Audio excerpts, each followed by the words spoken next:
अच्छे या बुरे, वह कर्म ही आपका साथी बनता है। कौन साथ देगा? धर्मानुगो गच्छति जीव एकः। हाँ, धनानि भूमौ पशवश्च गोष्ठे, नारी गृहद्वारि जनः श्मशाने, देहश्चितायां परलोक मार्गे, धर्मानुगो गच्छति जीव एकः। हमारा साथी कौन?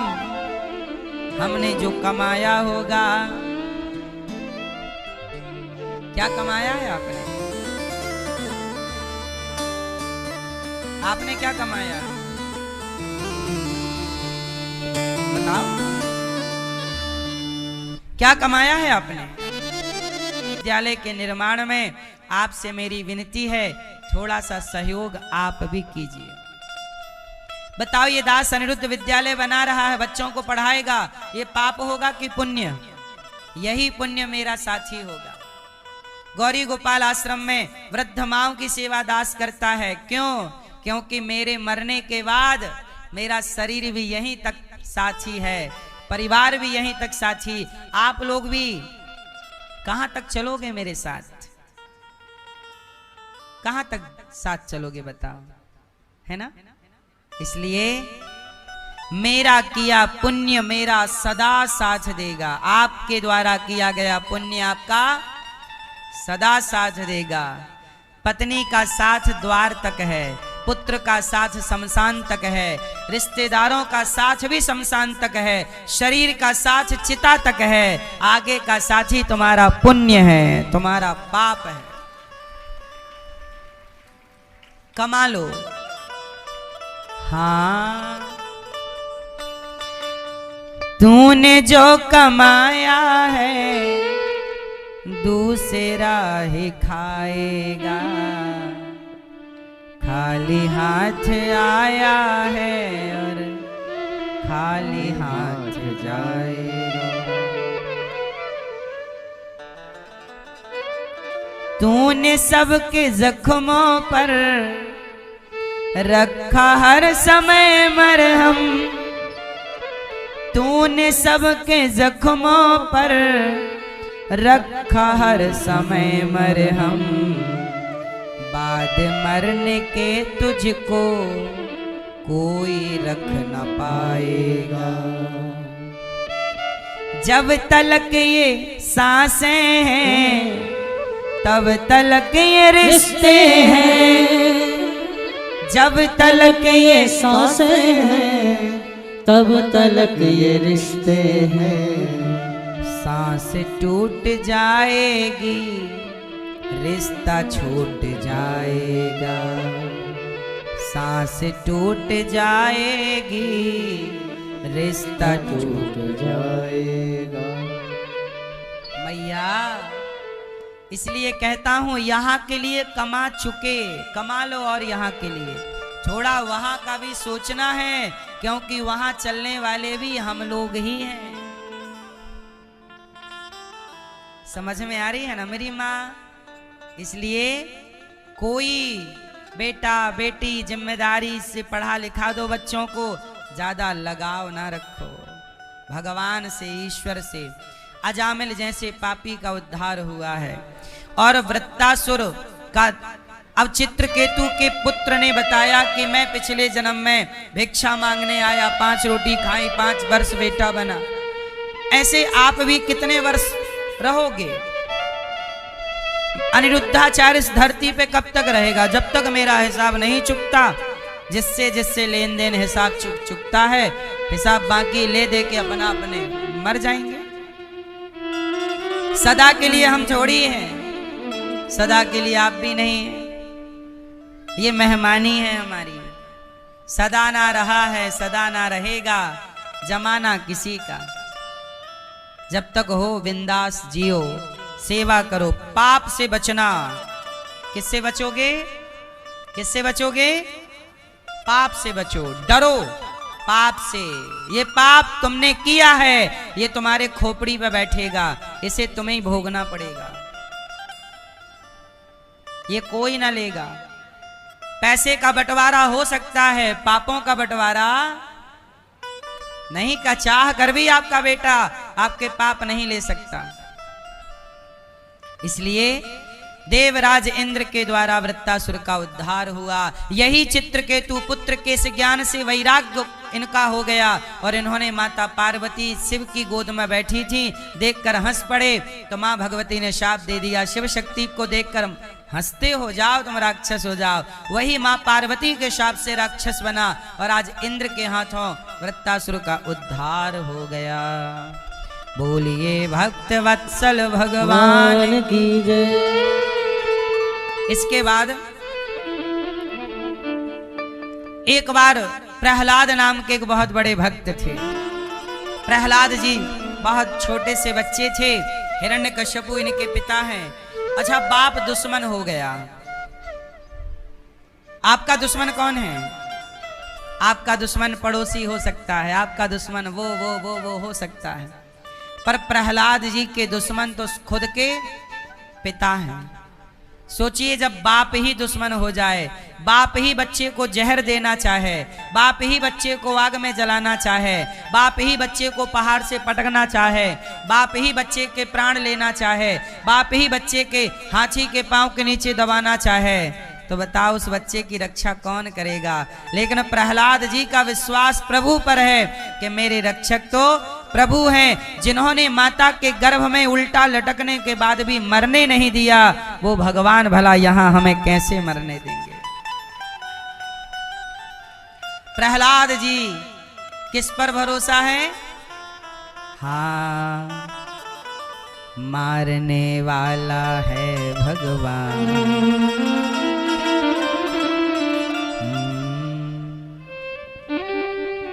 भगवान ही मारते हैं। हाँ, मारने वाला है भगवान, बचाने वाला है भगवान। इसलिए ज्यादा डर ना रखा करो। देखो, कई लोग डरते रहते हैं, हम मर ना जाएं, मर ना जाएं, मर ना जाएं। अरे मर जाओगे। जब भगवान रक्षक होंगे तुम्हें मारेगा कौन? और जब आ जाएगी तो बचाएगा कौन? इसलिए मरने के लिए ना ज्यादा नखरे मत किया करो, आराम से मर जाया करो चुपचाप शांति से, और डरा मत करो। मौत से डरना नहीं चाहिए। क्यों? आप कोई किसी से पूछो, भाई मरना चाहते हो? सब मना करते, हम मरना नहीं चाहते।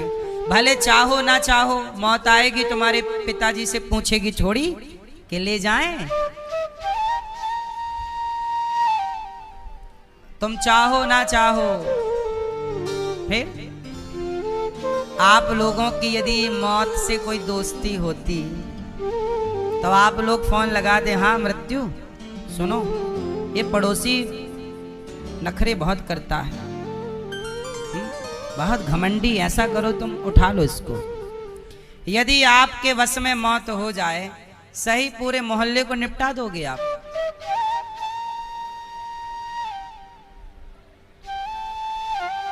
मैयाओं के यदि कंट्रोल में मौत हो जाए तो सास के तो खिसक जाएगी जमीन धरती से कि बहू के हाथ में है मौत। क्या मजाल के सास कुछ कह दे। अभी सासें बहुत बोलती हैं इस चक्कर में कि पता है कि मौत बहू के कंट्रोल में नहीं है, और बहुओं को पता चल जाए कि सास के हाथ में यमराज जी से दोस्ती है सास की। फिर मैया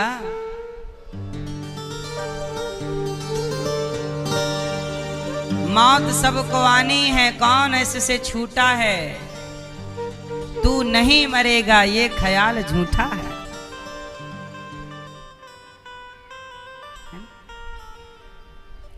प्रहलाद जी को पिता मारना चाहते हैं, इसलिए कबीरदास जी से कहा पत्रकारों ने, कबीर जी तुम्हें मरने से डर लगता है? तो कबीर जी का आंसर सुनिएगा। कबीरदास जी ने कहा, कबीरदास जी बोले, मरने से सब जग डरा, मेरे मन आनंद, कब मरी हूँ कब भेंटी हूँ पूरन परमानंद। सबको डर लगता है मरने से। कबीरदास जी को ने कहा मुझे नहीं लगता मरने से डर। क्यों? कब मरेंगे, कब प्रभु से भेंट होगी, मरने से डर कैसा? अरे मरना एक्चुअली क्या है, जिस दिन आपका हिसाब किताब देने का दिन आएगा ना, जिस दिन हिसाब देने जाओगे उसी दिन का नाम मृत्यु है। मरता वरता नहीं है कोई। आप आए हो ना 25, 50, 100 साल रहोगे, हिसाब तो देने जाओगे, तो जब हिसाब देने जाओगे वही मृत्यु है। लोग कहते हैं मर गए, मरे नहीं, हिसाब देने गए हो। हिसाब दे के फिर आ जाओगे वापस, पर जब आओगे तब आपको कोई पहचानेगा नहीं, फिर दूसरा शरीर हो जाएगा। फिर हिसाब करोगे 25, 50, 100 साल, फिर जाओगे देने, लोग फिर रोएंगे मर गए मर गए मर गए। ऐसे कितने बार रोए लोग। तो आप मरते नहीं हैं, कहां जाते हैं? हिसाब देने। कहां जाते हो? अपने बॉस को हिसाब देने। बॉस कौन? अपने जोर से, जोर से मेरी माँ। अपने बॉस कौन? कौन? भगवान श्रीमन नारायण अपने बॉस। तो अपने बॉस को हिसाब देने चलना है, इसलिए हिसाब किताब बिल्कुल तैयार करो, डायरी बनाओ अपनी। प्रहलाद जी को बहुत प्रयास किया मारने का हिरण्यकश्यपु ने, पढ़ने भेज दिया। हिरण्यकश्यपु ने पढ़कर आए, प्रहलाद जी से कहा क्या पढ़ा? प्रहलाद जी ने कहा श्रवणम कीर्तनम विष्णो स्मरणम पाद सेवनम अर्चनम वंदनम दास्यम सख्य आत्मनिवेदनम। प्रहलाद जी ने कहा मैंने 9 तरह की भक्ति पढ़ के आई है, सीखी है। भक्ति कितने प्रकार की होती है? 9। हिरण्यकश्यपु आग बबूला हो गया कि ये मेरा बेटा होके विष्णु का गुणगान कर रहा है, आज तुझे मार डालूंगा। प्रहलाद जी बोले पिताजी आप मार नहीं सकते। क्यों नहीं मार सकता? मेरी बहन होलिका, होलिका आई, क्या भैया ये भतीजी को मार डालो। बैठ गई लेकर के, आग जल गई तो होलिका जल गई, प्रहलाद बच गए। लाख प्रयास किया, हिरण्यकश्यपु परेशान हुआ, बोल कहां है तेरा भगवान? प्रहलाद जी बोले न केवलम में भवतस्य राजन सवई बलम बलिनाम चा परेशान। कहां नहीं है मेरे भगवान? अच्छा मैया बता भगवान कहां रहते हैं? भैया बताओ कहां रहते हैं? यहां, यहां अंदर आपका आना जाना है।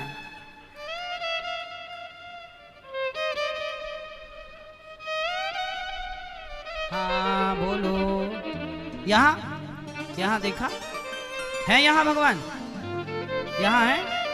नहीं, आप लोग कह रहे हैं हमने भगवान को नहीं देखा। अच्छा ये बताओ बिहारी जी कौन कौन गए? मंदिर गए कि नहीं? भैया आप मंदिर गए? चलो बिहारी जी ना सही अपने गांव के गली के मंदिर में तो गए। तो मंदिर में गए थे, क्या देखने गए थे? जोर से, भगवान देखने गए। तो दिखे कि नहीं भगवान? तो जब दिखे, अभी तो आप कह रहे हैं कि हमने भगवान को नहीं देखा, और आप कह रहे हो मंदिर गए थे भगवान को देखने। तो जब मंदिर गए थे भगवान को देखने, तो अभी क्यों कह रहे हो कि भगवान नहीं देखे? और नहीं देखे तो फिर गए काहे के लिए थे? उत्तर दो। आपने भगवान को नहीं देखा, मंदिर कभी नहीं गए, तो मंदिर में किसे देखे थे? पड़ोसन को।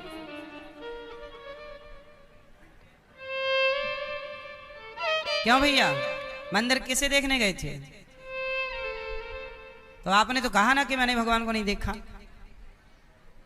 मतलब जो मंदिर में है वो भगवान नहीं है आपके हिसाब से है? सुनो, आप लोग यही मान लेते हैं कि वो तो मूर्ति है, वो भगवान थोड़ी है। मेरे भाई भगवान जो मंदिर में आप देखते हैं वो भी भगवान ही हैं। फर्क इतना है कि वो अर्चा अवतार हैं। कौन से अवतार हैं? जोर से, वो अर्चा अवतार हैं। वो ऐसे अवतार हैं जो आपके जैसे भगवान का एक अवतार है राम कृष्ण नारायण हरि विष्णु, ये अवतार आपके लिए दुर्लभ हैं, मतलब आपको मिल पाना बड़ा कठिन होगा। तो फिर भगवान ने आपके लिए एक अवतार लिया, जिसे अर्चा अवतार, जिसे आप विग्रह कहते हैं। कौन सा अवतार लिया? अर्चा अवतार। जो भगवान ऐसे अवतार अर्चा अवतार के सबके लिए सुलभ हैं, कोई भी आओ दर्शन कर लो, कोई भी आओ भोग लगा लो, ये अवतार भगवान ने आपके लिए लिए हैं। इस अवतार का नाम है अर्चा अवतार।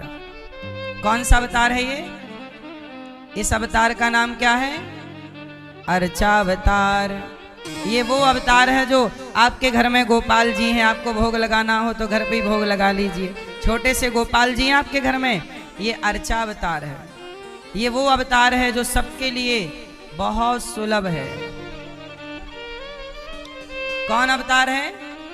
भगवान के 5 अवतार हैं। अवतार तो अनंत हैं, 24 हैं, पर अवतारों का जो क्रम है वो 5 प्रकार के हैं। कितने प्रकार के अवतार होते हैं? पहला अवतार पर अवतार। बोलो पर, जोर से। पर अवतार क्या है? पर मतलब परमात्मा पर ब्रह्म, जिनका कोई रूप रंग नहीं है। क्या नहीं है? जैसे लोग कहते हैं निराकार निर्गुण, वो है पर अवतार। तो पर अवतार के रूप में ईश्वर का एक अवतार है पर, जो निर्गुण है निराकार हैं, जिनको वेद नेति नेति कहते हैं। लेकिन सवाल ये खड़ा हुआ कि उस पर ब्रह्म परमात्मा जो निर्गुण निराकार है, उसे जब देखना हो तो देखेंगे कैसे? क्योंकि वो तो दिखते ही नहीं। तब फिर भगवान का दूसरा अवतार हुआ व्यूह। कौन सा अवतार? जोर से। व्यूह अवतार। ये व्यूह अवतार क्या है? ये व्यूह अवतार जैसे चतुर्व्यूह, जैसे राम लक्ष्मण भरत शत्रुघ्न, ये 4 व्यूह हैं। और 4 जैसे भगवान कृष्ण बलराम अनिरुद्ध और प्रद्युम्न, ये 4। तो भगवान जब भी अवतार लेते हैं, राम कृष्ण नरसिंह वामन, ये व्यूह अवतार कहलाते हैं। कौन सा अवतार?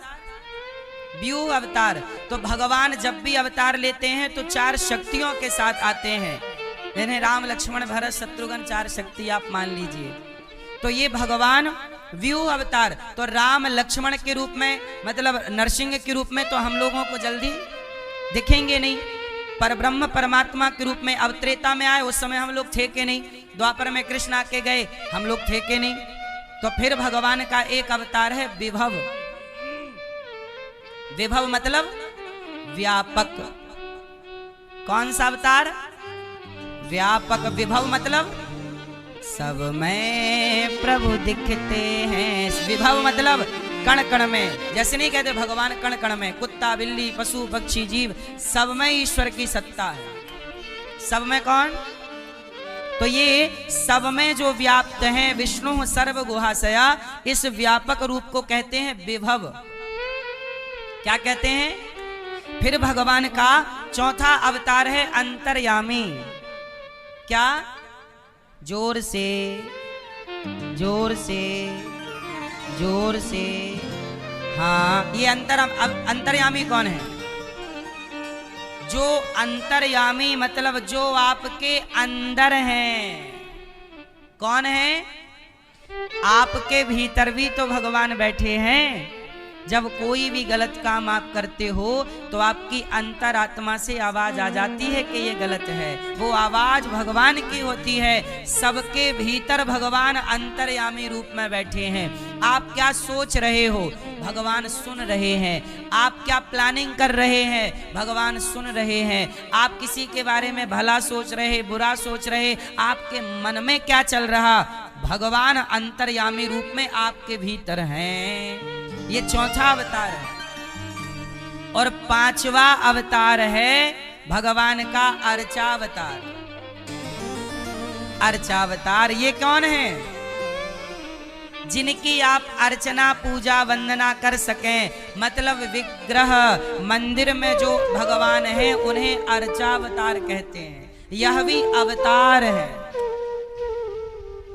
ये भगवान आपके घर में गोपाल जी हैं, वो अर्चावतार हैं। जो जगन्नाथ जी हैं वो अर्चावतार हैं। जो बिहारी जी हैं वो अर्चावतार हैं। जो द्वारिकाधीश जी हैं वो अर्चावतार हैं। जो आपके गांव में गली में मंदिर है, उस मंदिर में जो भगवान बैठे हैं वो अर्चावतार हैं। चाहे वो शिव जी बैठे हो या राम जी या कृष्ण जी या नारायण या दुर्गा माँ, कोई भी रूप में हो, वो कौन अवतार है? अर्चा, मतलब जिनकी हम अर्चना वंदना कर सकें। तो हम कलयुग के पापी प्राणियों के लिए भगवान अर्चावतार के रूप में हैं। हमारे सामने किस रूप में प्रकट है भगवान? इसलिए आप क्या कहते हो, ये भगवान थोड़ी हैं। अरे मानो तो मैं गंगा माँ हूं, ना मानो तो बहता। मान लो कि गंगा माँ है, नहीं मानो तो नदी है। सही है भैया? मानो तो ये परमात्मा भगवान का यही स्वरूप है। इसलिए ना हजारों साल से, अच्छा सबसे पहला अर्चावतार कौन है, मतलब पहली मूर्ति भगवान की कौन? तो मैंने कई बार आपको बताई है कि राजा मनु कौन? दशरथ। मनु जी बाद में दशरथ जी बने, और मनु शत्रुपा बाद में दशरथ कौशल्या बने, और वही बाद में देवकी वसुदेव। तो ये मनु जी ने भगवान की घोर तपस्या की। फिर भगवान आए, भगवान बोले क्या चाहते हो? बोले आप जैसा बेटा, और वरदान देकर जाने लगे। तो कहा प्रभु आप तो आए और चले गए, लेकिन मैं चाहता हूं कि आप सदा के लिए मेरे संग रहो। सदा के लिए, जैसे आपके पिताजी की फोटो आपने खींच ली, क्लिक, आपके पिताजी की फोटो आपने मोबाइल पे खींच ली, अब आपके पिताजी की हो गई मृत्यु, तो पिताजी तो मर गए, पर पिताजी आपके मोबाइल में तस्वीर के रूप में जिंदा है, उस यादों के रूप में जीवित है या नहीं? वो तस्वीर पिता की मानी जाएगी कि नहीं? जोर से हाँ। ऐसे ही राजा मनु के लिए भगवान ने कहा कि तुम मेरे साथ सदा रहना चाहते हो तो मैं तुम्हें अर्चावतार। तब भगवान नारायण अपना एक विग्रह, अपनी एक छवि, जिन्हें आज रंगनाथ भगवान कहते हैं, ये रंगनाथ जो टीवी पे आप देख रहे हैं, इनका मंदिर दक्षिण में है, ये पहले अयोध्या जी में थे। तो भगवान का ये पहला विग्रह है, इस धरती का पहला विग्रह भगवान का ये है। श्री रंगम में विराजे हैं रंगनाथ भगवान। बोलिए रंगनाथ भगवान की। तो ये अर्चावतार हैं। इस रूप में भगवान सदा आपके संग हैं। सदा लाड़ करो, सदा श्रृंगार करो, सदा प्यार करो, सदा भोग लगाओ, सदा सुलाओ, सदा जगाओ। इस रूप में आपके संग अंग हैं। कलयुग के प्राणी है ना, इसी रूप में रहेंगे। इसलिए आप ये मत कहा करो कि ये भगवान नहीं है, यही भगवान है, यही भगवान का वास्तविक कलिकाल में स्वरूप है। तो भगवान ने, प्रहलाद जी ने कहा भगवान सब में है।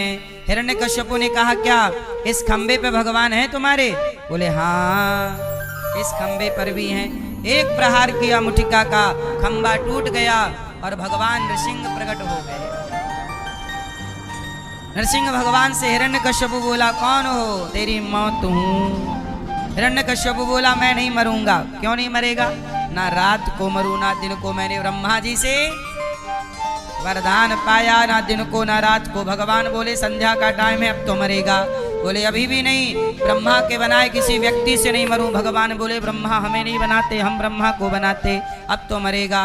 बोले अभी भी नहीं मरूं। बोले ना अस्त्र से ना शस्त्र से। भगवान ने कहा ये नाखून मैंने फैशन में नहीं बढ़ाए, तुझे मारने के लिए बढ़ाए हैं, अब तो मरेगा। बोले 12 महीने में किसी महीने नहीं मरूं। 12 महीने कितने महीने होते हैं? चैत्र वैशाख जेठ आषाढ़ सावन भादो कभी नहीं मरूं। भगवान बोले तेरे लिए मैंने पुरुषोत्तम महीना डिजाइन किया है, अब तो मरेगा।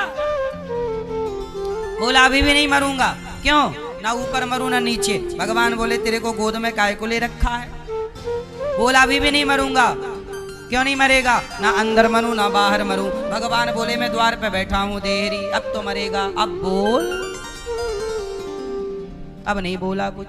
सारे उसके वरदान हो गए बम। सारे वरदान क्या हो गए? वरदान हो गए बम। कितना होशियार था ये। न दिन को मरूं ना रात को मरूं, ना अस्त्र से मरूं ना शस्त्र से मरूं, 12 महीने में नहीं मरूं, ब्रह्मा के बनाए किसी आदमी से नहीं मरूं। वाह, इतना होशियार, फिर भी मर गया। और आपके पास एक वरदान नहीं है, फिर भी खाए पड़े हो च्यवनप्राश, शायद ना मरे। खाए पड़े हो च्यवनप्राश, शायद ना मरे। मरोगे, कितना भी च्यवनप्राश खा लो। हाँ, विटामिन की गोलियां खाए पड़े हो, कैल्शियम की गोली, विटामिन लिया है, खाए पड़ा है आदमी, मरे ना। हिरण्यकश्यपु मर गया, इतना बड़ा वरदानी। इसलिए कहते हैं अपना चुपचाप मरा करो, ज्यादा टेंशन ना लिया करो, शांति से मरो अपना। जब मौत आए चुपचाप मर जाओ, ज्यादा नखरे ना किया करो मरने में। सही है? राम राम बोलो, भगवान नाम जप करो, टैं।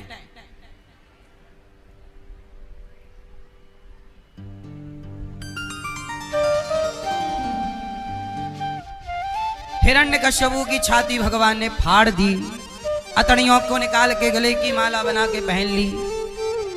प्रहलाद जी भगवान की स्तुति कर रहे। ब्रह्मा दयः सुरगणा मुनयोथ सिद्धा सत्वैकतानमतयो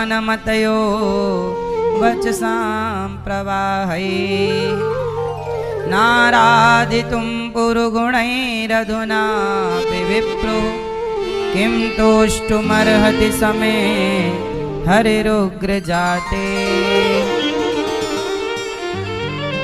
चरणों में गिर पड़े ब्रह्मा जी, सब देवी देवता है।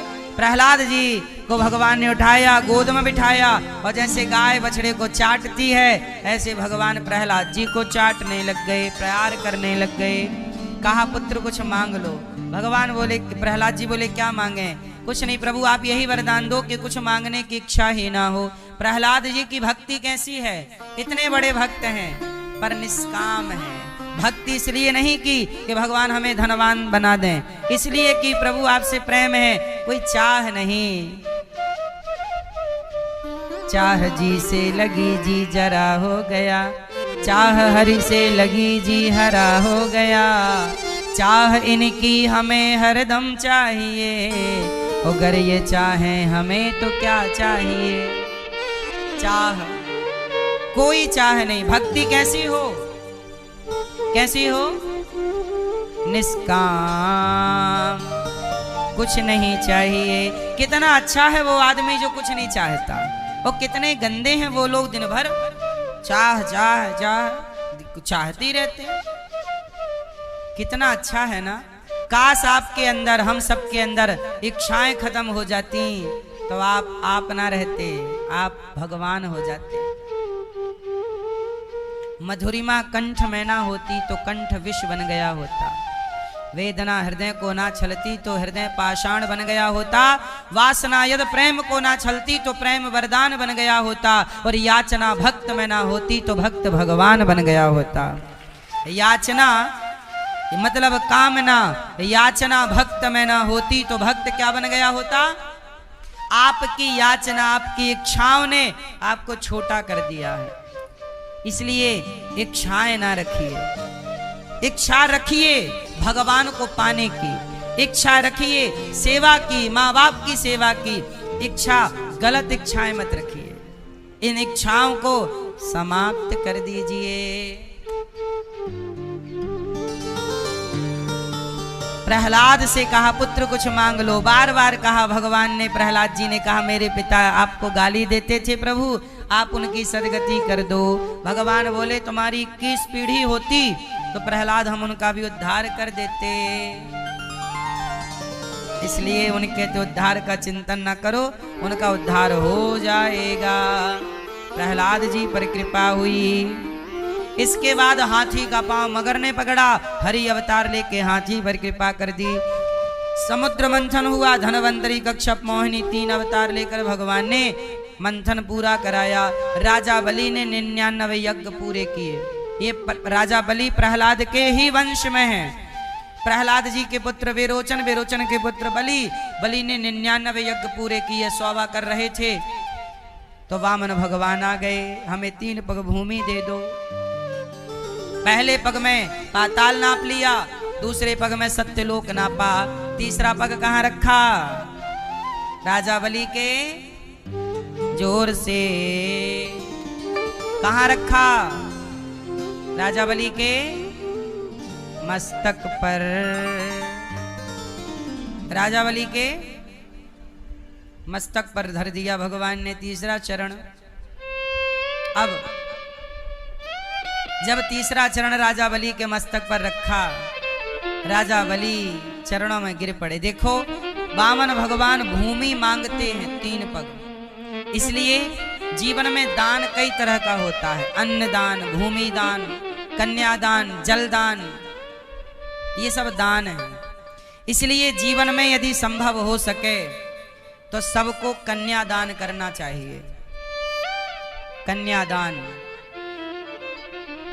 इसलिए आपकी बेटी नहीं है तो किसी गरीब बेटी को आप गोद ले लो और आप उसके पिता बन के कर दो।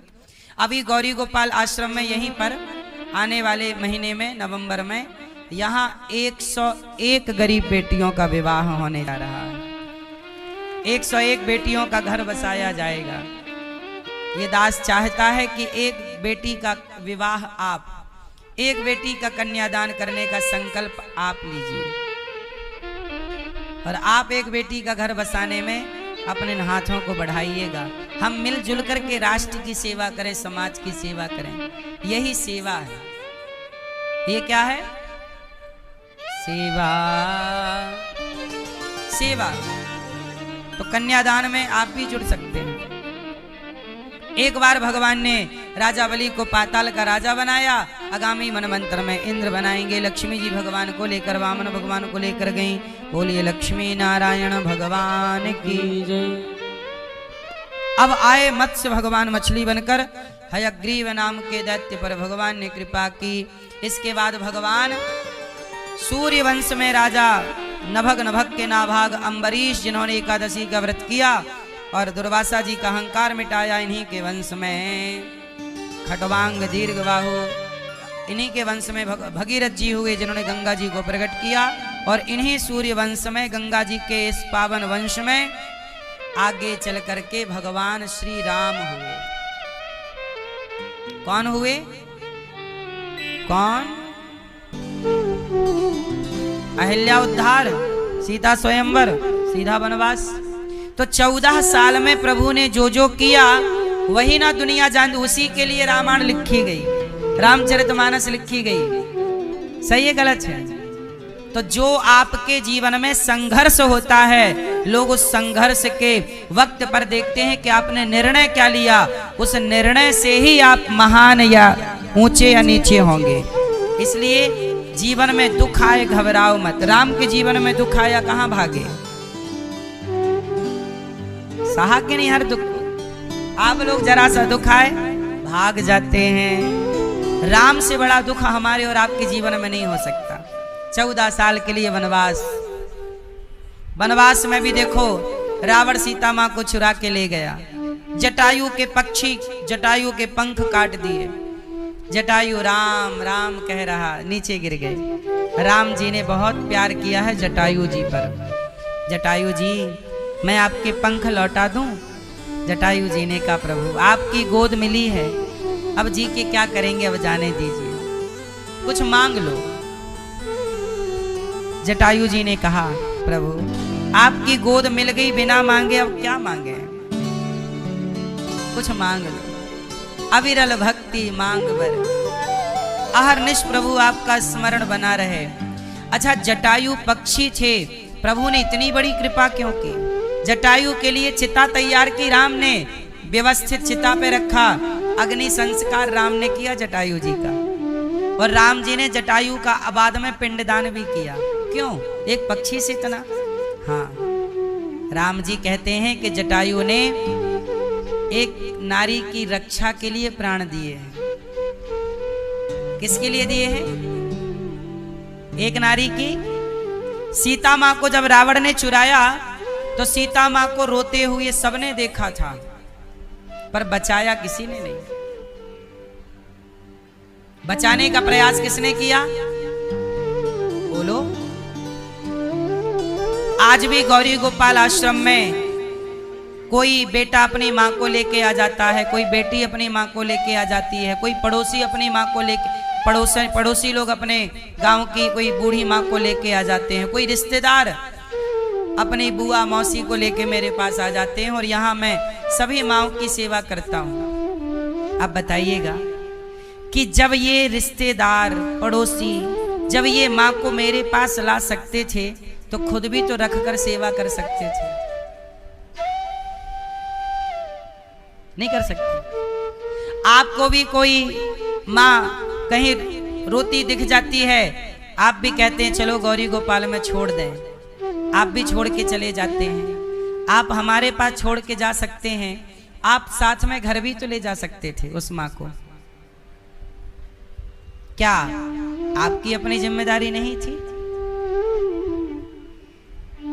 मैंने तो सिर्फ इंसानियत के नाते सेवा की और करूंगा आगे भी। आपसे बस इतनी प्रार्थना है, जानते हैं समाज में सलाह देने वाले बहुत होते हैं, ऐसा कर लो ऐसा कर लो,